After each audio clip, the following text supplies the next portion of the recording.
Welcome back, friends. I am True Racer, and today we're going to talk about why the EPA hates racing. If you haven't heard already that the EPA has come out with these, or is planning on coming out with these new regulations that is going to hamper or restrict the ability for manufacturers to create parts for race cars. I did see a lot of misinformation when I was doing my research, so hopefully with this video I can clear everything up for you guys and realize that it isn't that big of a deal.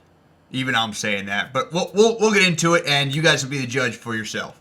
Basically, the EPA is just extending the regulations and everything they already have in place. Once SEMA, the Special Equipment Menu, let me see what they're actually. SEMA, their Specialty Equipment Market Association, they kind of more or less got a hold of this old news. Not really old news, but they implemented this at the end of last year, and they kind of just blew it up recently for some reason. I guess they just stumbled upon it or whatever. And they came out with a title that they're taking away our race cars and we won't be able to race again. That is not the case whatsoever. More or less, the new regulation that the EPA is trying to pass is just basically an update of the previous one. Of, you can't really have any modifications to your emission system. And if you do, it's allowed, but you cannot have it on the street. It can only be used for competition use or a race car or something like that. Essentially that has been around for a while. I know here in at least California, trying to smog your car is such a pain in the ass. I mean, if you know somebody, you can kind of get away with some things. Like for me, I know I don't have like my catalytic converter was supposed to be a specific model with a specific barcode. I ended up just getting like a generic one, and the guy I brought it to for smog was like, "It's fine. I'm not going to deal with the ridiculous regulations that California tries to have on us. I know it's doing its job, and what's coming out of the rear end is clean anyway, so you're fine. I'm going to check the box that says it's the right one." So with that, I thank my smog guy. Thank you for understanding and be a realist about the regulations here.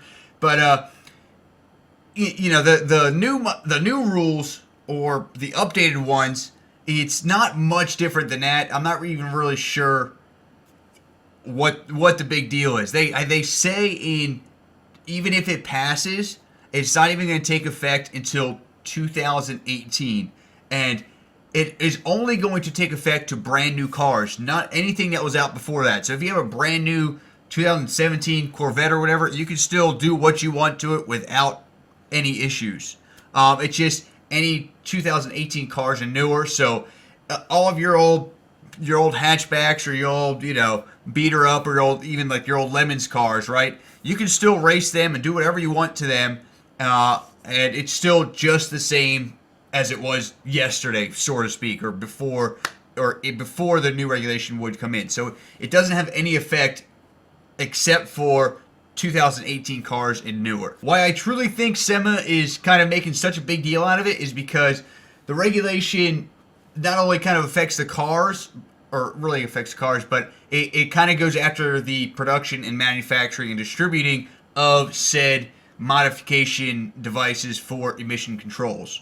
So, in that regard, SEMA can definitely has like more or less a leg to stand on and a reason to fight for this regulation. So for that, I kind of understand them, and I'll be on their side. I'll sign their petition so it doesn't go through. I mean, I would prefer it doesn't, just in the sense that in 20 years, if I'm still hooking and jabbing behind the wheel, I don't want to have to deal with any extra regulations. But I think in 20 years, it's going to be completely different in essence anyway. But, I digress. I think it's not, for one, it's not going to change anything. It's just going to be, if you're doing what you're doing now, it's fine. Even if the regulations come in, it's not going to change anything because they have no way of enforcing it, right?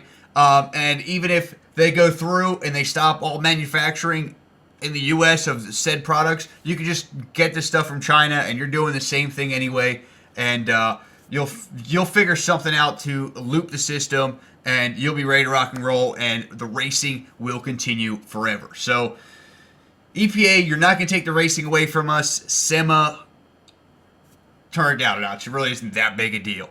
But nevertheless, guys, that is going to end this show. I hope it was informative enough for you, and I hope you enjoyed it. And tomorrow we'll be out with our next karting video, so it'll be a nice, fun. It was my first race of the new year, so hopefully you can stay tuned for that.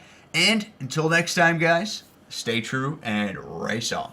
Also, as a side note, I put a lot of resources and stuff in the description below, so check some of that stuff out, guys, if you want to do some more research on yourself.